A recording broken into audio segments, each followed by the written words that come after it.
Hey everybody, I'm Tim here with Nick Perdomo of Perdomo Cigars, and today we're answering your questions. And you're watching Cigars Daily.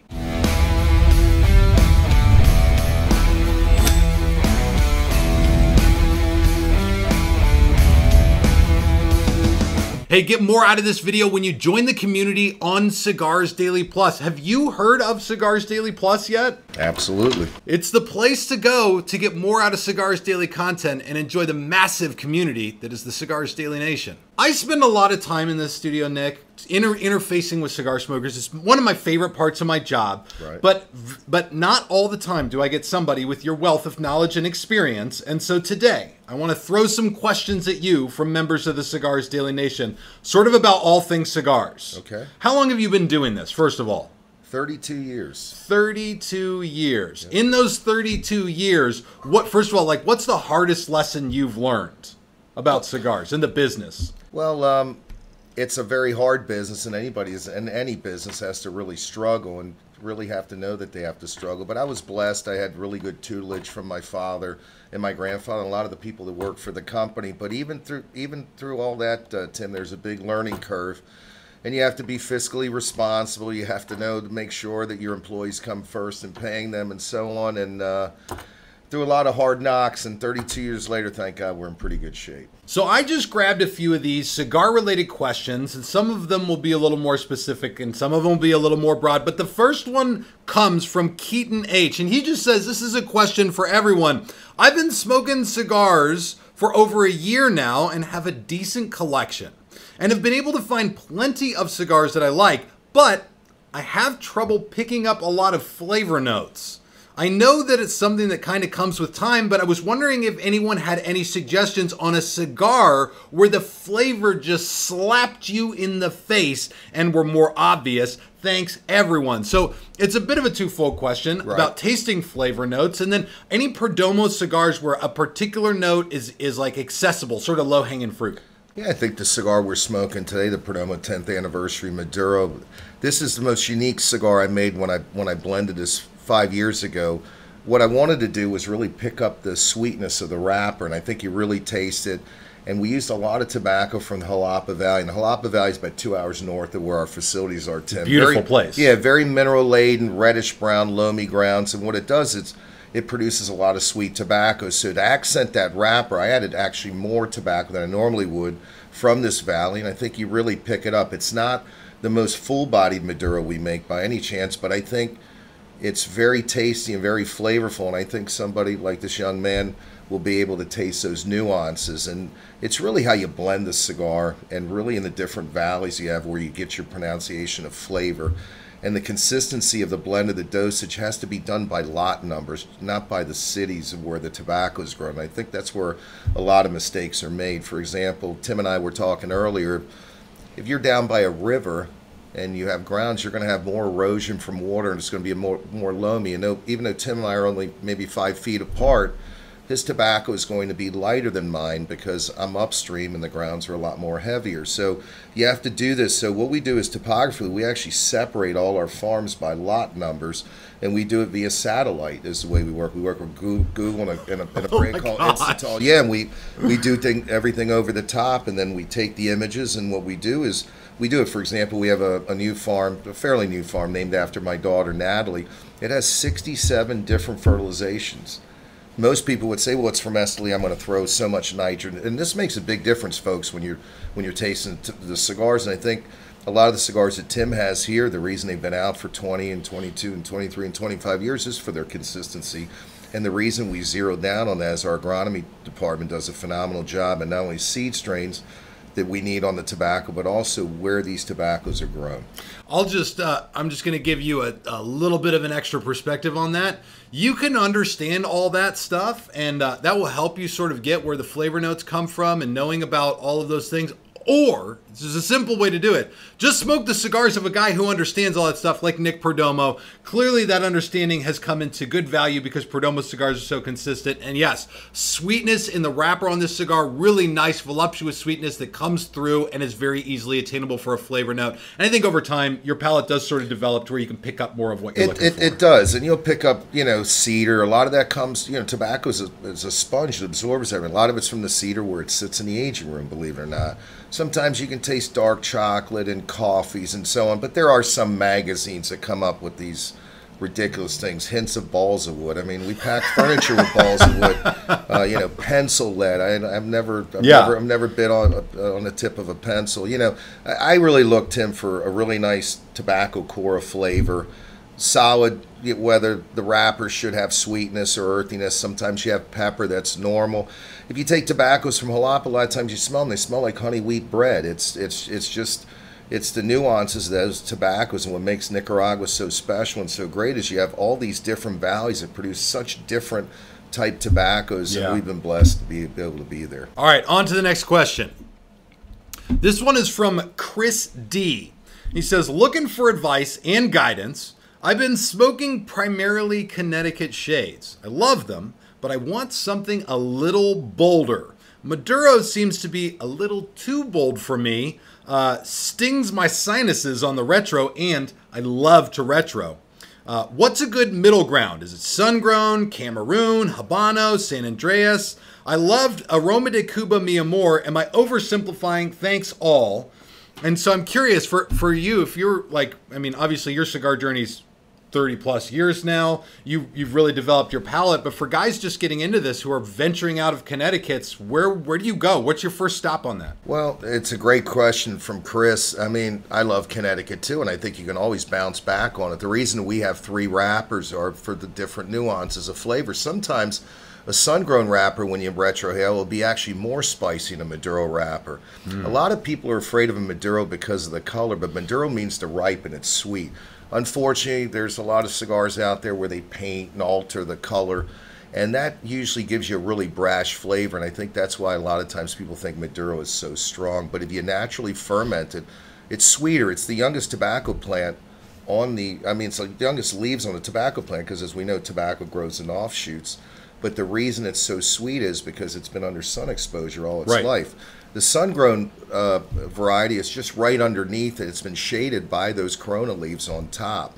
So I think you gotta, the reason we come with these 3 wrappers are so guys like Chris or anybody can try different things. If they like a particular cigar, they can try a different wrapper and pick up different nuances. For example, a sun-grown wrapper, it's gonna be a little more spicy, a little earthy. Give it a shot. I think you might really like it. The Maduro wrappers are going to be a little sweeter, and at least in the Perdomo lineup, we do it naturally. Look, there's nothing wrong with teaching somebody to drink Macallan 15 if it's the first drink they're going to drink. They don't have to drink MD 2020 to start. And everybody thinks, oh, I got to try this cigar that doesn't have any flavor, or a flavored cigar. There's a lot of great cigars. And there's nothing wrong with starting off with a 20th anniversary sun-grown as your first cigar. There really isn't. Yeah. If the tobacco's well-aged and it's smooth, it's good. It's like if you and I, we were going to learn to drink a scotch, and I brought out, a Glenlivet 18. It's going to be good, and you'll enjoy it. It's smooth. It's flavorful. Everybody likes that. I never knew anybody where I said, hey, let's try this bone-in ribeye, where they said, I hate it. Right. You know what I mean? It's good is good, and there's nothing wrong with that. But that's a great question. But I think what Chris has to do is go out and try different things. That's why if you look at whether it's our 10th anniversary, 20th, you'll always see Connecticut, sun-grown, and Maduro. The reason is so people can try and see different alterations of the blend and the taste, and I think it keeps people in the umbrella of Perdomo. I hear a lot of people say this, and I've had to address this on the channel a lot. Like, not all Maduros are strong, and I talk about cigars in generalities. In a very general sense, if you go from Connecticut through a lot of your sun-grown type wrappers to Maduros, in a general sense, Maduros are stronger than Connecticut's, but that's certainly not a true rule. I think what you fall into these days is a lot of guys blend their Maduros and like broadleaf and Mexican San Andreas to try to be just ass-kicking, like wholesale power, but that's not always the way it is. What I hear you saying is that when you're going through different blends and different type of leaves, you're trying to pick out what's the best character that particular leaf or that blend has to offer. Doesn't need to be a strong Maduro. No. It can be peppery in the sun-grown.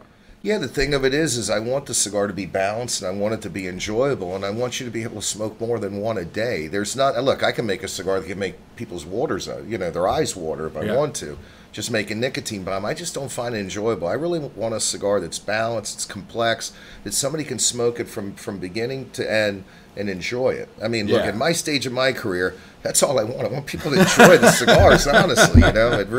It's not about saying how strong. I'm in Nicaragua. We have the strongest tobacco in the world. I can blow your head off, but is that really enjoyable? Right. Is that going to make somebody really love cigars? If I had to maybe taste a cask strength whiskey my first time, I might never drink whiskey in my life. And if I light up a cigar and it's going to blow my head off and I'm going to have a bunch of nicotine in my bloodstream and I'm going to feel woozy, I think it's going to turn me off sooner or later. So, I want something that's very flavorful, that's rich. I can't make a real mild cigar. All my stuff's in Nicaragua. Even champagne is super flavorful. But what's great about that cigar, it can work from the beginning smoker all the way to an experienced smoker like yourself, and you can still enjoy it. And I think that's what's really important in the cigar world, Our next question comes from John C. And he says, CDN, I have a question for you guys. Why sometimes my cigars are tunneling like this? Now you can see he's taking a very nice picture of the background of the cigar. And the cigar's there. You could see it in the front. So his cigar is tunneling. You've heard of this tunneling before. And a lot of people ask me about this. And because I don't do any rolling, any blending, what the hell causes tunneling? It's two things. It's a two-phase thing. It could be lack of fermentation of the tobacco where it just retards and stops its burning process. But mostly it's leaf on top of a leaf. It's like a book, like pages of a book. On one side, it could be the underside of the bunch or the top side of the bunch where the cigar tunnels. If you've ever burned books as much as I have, which is a favorite of mine, when the pages are stuck together, it's hard to get them to burn. You kind of got to fan the pages out. I mean, similarly, when you make a fire, I would think about it that way. If you make a fire, you got to set the wood up so there's a little space for the air to flow and the thing can really burn. So what we do is we make these little funnels. We intube tobacco all the way around. It looks like flowers around a cigar. And a lot of times you guys will look at these little circles and think there's something wrong. No, that's exactly what you want. And there's another way where people do it, where they kind of accordion the leaf. It's faster, there's no doubt about it, but it causes tunneling because when those leaves book together, there's no oxygen passage, and what happens is the cigar starts burning sideways. He's talking about the actual rolling of the cigar when they build the bunch in their hand. You guys have seen this in rolling videos. Yes. So my recommendation is if you have a cigar that's not burning correctly, it could be the way you lit it, too. You got to make sure you light that cigar all the way around. Now, there's no accelerators in the cigar. There's no acetone. It's just natural leaves. But take that, let's say it was tunneling here. Hit it against your ashtray and just kind of bounce it up and down. What you want to do is you want to open those leaves up and then relight it and then see what happens. If it keeps tunneling, that means the whole side of the bunch is completely booked. Chuck it. And it's a shame because if people just rolled the cigars correctly and intubed the tobacco, Tim, you wouldn't have tunneling. There's no real reason for cigars to tunnel, and these cigars don't tunnel because they're well made. And it's not a race. It's about quality. My whole thing, it takes 10 years to get a customer. It takes 3 seconds to lose one. Nothing's more frustrating than a cigar doesn't draw. So why not draw test 100% of your production? That's what we do. Makes common sense. A lot of my friends and competitors say I'm out of my mind, but I've never had a draw problem. Then tunneling. Why do we intube all the tobaccos? I don't get credit. I don't get complaints of tunneling. That's very frustrating too. Those are probably the two things that people hate the most: is cigars that are burning incorrectly and cigars that don't draw. But you got to remember to relight. You got to remember to light your cigar correctly. You got to learn. You got to light it completely around. I'm sure Tim will show you that in the future and how to do it. But if you don't light it, you can't light a cigar one side and expect it to catch up. Absolutely. Yeah, you can't do that. Yeah. So I think that's the way you take care of tunneling. All right. This next question here comes from Sam H. He says, and this is personal for you, what's everyone's go-to non-alcoholic drink with a cigar? He says, mine is Diet Coke. That's fine. Diet Coke guy. What do you drink? I mean, you've mentioned a lot of whiskey and scotch and stuff in this video. Do you drink non-alcoholic? Oh, of course, presumably all the time. Yeah, I like good coffee with a cigar, whether it be a Connecticut wrap cigar, sun-grown cigar, Maduro cigar. I'm a big coffee guy. That's Can you drink coffee later in the day? Does it keep you up? No, it doesn't. No, even my father would take a big thing of Cuban coffee. He would drink it, brush his teeth, and go right to sleep. And I can too. Caffeine really doesn't affect me, I guess, because I've been on it for so long that it doesn't bother me. Like even smoking a cigar, you know what I mean? A lot of people say, well, if I smoke a cigar before I go to bed, I can't go to sleep. I never have a problem with it. But I think coffee is good. I think some sweet teas are good too. Yeah. That go well. Anything you particularly Do you know, like? so my drinking habits have changed a lot over the last few years. I don't drink a lot of alcohol anymore. So for me, I drink a lot of water with my cigars. Coffee is an everyday thing for me. In the morning, I always get a cup of coffee. I always have a good cigar with it. But then I like, and this is going to sound kooky as hell to a lot of you guys, but yerba mate, I do a lot of tea. Yeah. And like kombucha tea. Like I'll do a lot of that stuff with cigars. But those are mostly the things that I drink. Yeah, some people make it so difficult, Tim. It's what you like. If it's water or coffee or Diet Coke, it's fine if you enjoy your cigar. You know what I mean? I've heard people say they like lemonade. It is what it is. To me, drinking beer, for example, doesn't really match with a cigar. It's a bitter, I think sometimes affects it, but a lot of guys say, I love to drink beer when I smoke a cigar. And you know what? If that works for you, that's fine. I have, for years, berated people online who were smoking their cigar with like a Monster Energy drink.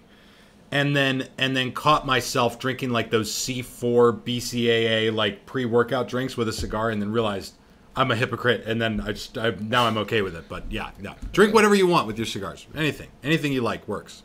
All right, SCT says, and this one I think you will be a specialist in because you do this. I think probably as much as you make cigars. TSA travel question.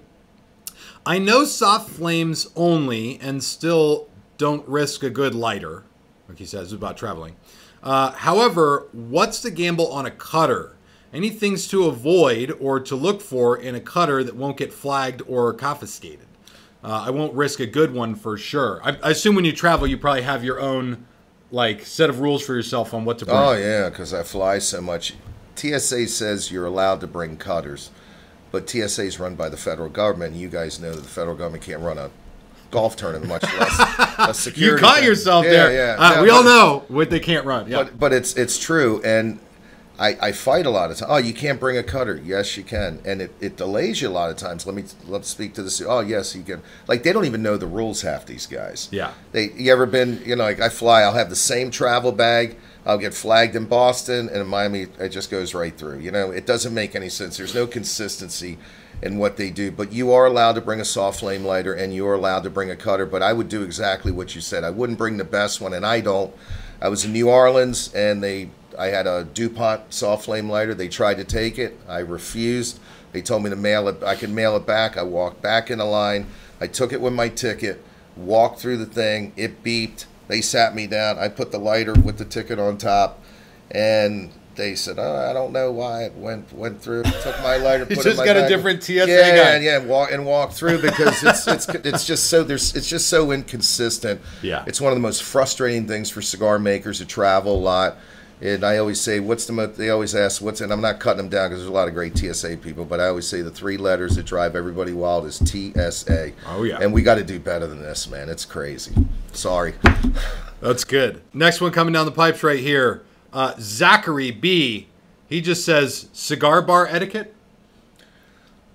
I mean, is there, and I'll elaborate a bit. Some cigar bar etiquette that I hear online doesn't matter. Like, it's just people pontificating on what they think is fancy when you smoke a cigar. Like, give me two things that you're like, these are real important things about cigar bar etiquette that matter. Yeah, whether it be a cigar bar or a retail store, never walk in with your own cigar. I never walked into a bar with a bottle of whiskey. You should purchase your cigar from the cigar bar that you're in, or at least buy some drinks so the guy can make a living. That's the first etiquette that I would think. I think it's the most important thing. And you know what? There's no right or wrong way in doing a lot of things. A lot of people always are intimidated when they walk into a cigar store or a cigar bar. You can sit around with a bunch of guys and ask them, "Hey, I've never smoked a cigar. Can you teach me how to cut it?" I don't believe anybody would not help you. Or, "Can you teach me how to light a cigar? Could you help me? What should I pick as a cigar when I walk in?" I think that's great etiquette too, just to ask questions. All of us start at some time. I think a lot of people are are afraid a lot of times. I'll see people come into a cigar bar. I was just in a cigar bar just recently. And I saw this one young man. I could see he was like afraid to walk in. And I think when we should have good etiquette as cigar smokers, that when we see somebody new, we should help them, because everybody has to start somewhere. Believe me, I started just like everybody else did. But I think the biggest etiquette is don't walk in with your own cigar. Purchase your cigar from wherever you buy, whether it be a cigar bar or a retailer. I hope that answers this question. I don't know. Yeah. I don't know what other etiquette there could be. Don't wear your hat sideways. I don't know. It's just, I don't know what it could be. But that's the big pet peeve. I talk to owners where people come in and they have their own cigars. I'm frequent in this establishment. You got to support these guys too. They're trying to make a living. I think that says that you understand the basic principle that the place you're visiting is operating a business, and to keep the lights on, they gotta make sales, right? So you're at the very least respecting that. The only one I would add to that I think is indispensable, cigar etiquette, is the famous "let it die with dignity." When you're done with your cigar, you just set it down in the ashtray, let it go out on its own, rather than stamping it out. And this is the one that I harp on the most, just because I've seen guys get up and they stamp the cigar out, and then it just plumes of smoke, and everybody else sitting there's kind of like, well, that sucks. Like, they got to sit in that now. That's a good point. I didn't think of that. That is a good point. I see that too. And just let the cigar out. It goes out on its own, Well, I'll encourage you guys to drop more of your cigar comments and questions down below, especially if you got a good question about cigars, cigar etiquette, what you can get out of them, and how to get more out of your smoking experience. Drop those down below. And do check this video out on the community on Cigars Daily Plus. And I want to thank you so much for hanging out with me. Tim, I enjoyed it. Thank All right, you very guys. much. This is Tim and Nick. We are both signing off for Cigars Daily, and we'll see you in the comments.